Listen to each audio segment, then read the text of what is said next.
Brought to me 2 turtle doves and a partridge in a pear tree. All right, everybody, welcome back. KJCR, JimmyChurchRadio.com. Proudly brought to you by National Tax Experts. 877-909-5444. NatTaxExperts.com.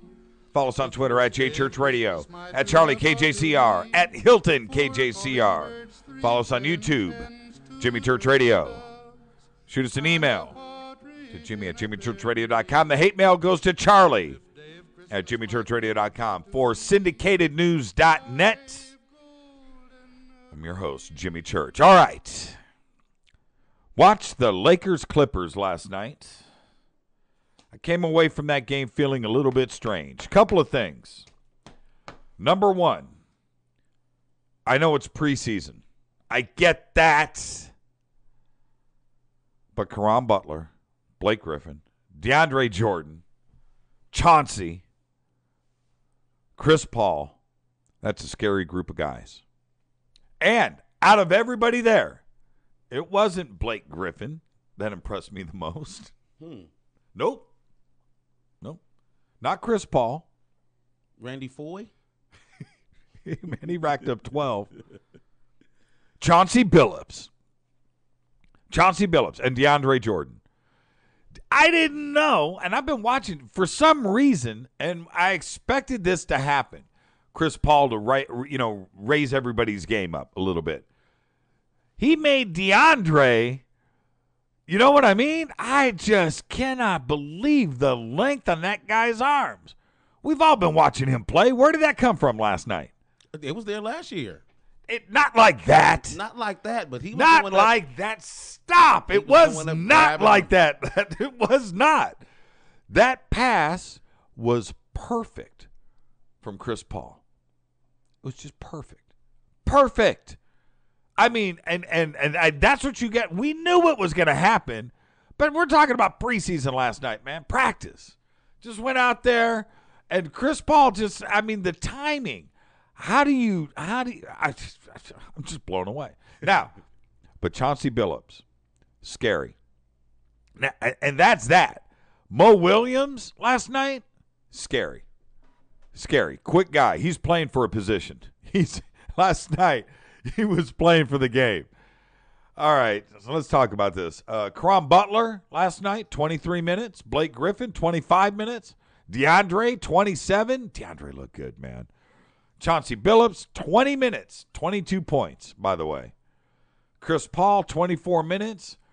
Pretty much just sat everybody down for the second half. So if you didn't watch the first half of the game, you didn't get the flavor of what was happening. Only 2 guys last night didn't start or didn't have any minutes for the Clippers. One of them I wanted to see play because he's going to have to fight too, and that's Eric Bledsoe. Randy Foye lit it up last night. Marcus Hubbard. Trey Tompkins hit a 3. Brian Cook, another ex-Laker. Where was that guy? You know, and I know he was young when he was with the Lakers, man, but he actually looked pretty solid last night. Now, I'm going to say this. For all of those people out there, I'm not jumping on any bandwagon. That's not what's going on here. These are just my observations. The Clippers last night, we're just running around, happy, all together because they're excited about this season. You could just tell that they were a happy bunch of guys. Everybody smiling, everybody completing passes, racking up a 2-digit lead. At one point, it was almost 30 points against the Lakers, just running up and down the court, couldn't do anything wrong, stealing passes, alley-oops, just three-pointers, whatever. They were just a happy bunch of guys. Man, all it takes is confidence, man. Vinny looked good, happy on the bench. I'm serious. Yeah. Now, now let me talk about the Lakers. The bright spot for the Lakers. Is there one? Mike Brown. The new head coach. Mike Brown. For years, Laker fans have been putting up with the crossed arms and the nonchalant Zen master. Doesn't even look like he's watching the game. You talking about Phil Jackson? Phil Jackson. You know what I mean? Right. Now you got a guy that is marching up and down the sideline. He's intense. Intense. You miss something on defense. Come sit down. Timeout. Yeah. Yeah. That's what you're dealing with now. And when you see, or when you watch, I should say, Phil Jackson over the years with the Lakers, as a Laker fan, I'm not a Laker fan. I just live here and watch a lot of Laker games. But, well, I got a couple Laker jerseys. Okay. All right. But I'm not a Laker fan. I'm impartial when it comes to Lakers. I'm not impartial when it comes to the Pacers. Is this Phil Jackson? Okay, describe to the listeners, because in case they're, but yeah, I know that. But for everybody out there listening on the radio, just describe what I'm doing right now.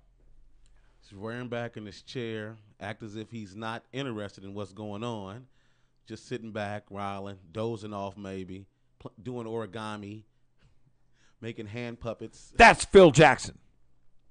And it's crazy because he was always so disconnected, you know, and not making it seem like he wasn't making substitutions when he should have been, pulling guys out, putting guys in at the wrong time, doing all of that. And you're not going to get that from Mike Brown.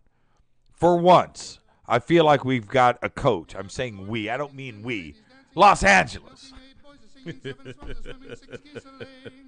But I'm excited about that. I don't know what the Lakers are going to do about Derek Fisher. He didn't play last night. I don't know what they're going to do about his legs. First 5 games without Andrew Bynum is going to be a little bit shaky. That's going to be tough. Pau Gasol's got to start. They've got to hit the ground running. I don't know what's going to happen. They really need a point guard. Which, they should get somebody from the Clippers. They got like 8. I'll be back right after this. Boys are singing 7 swans, swimming 60, selling 5 golden rings.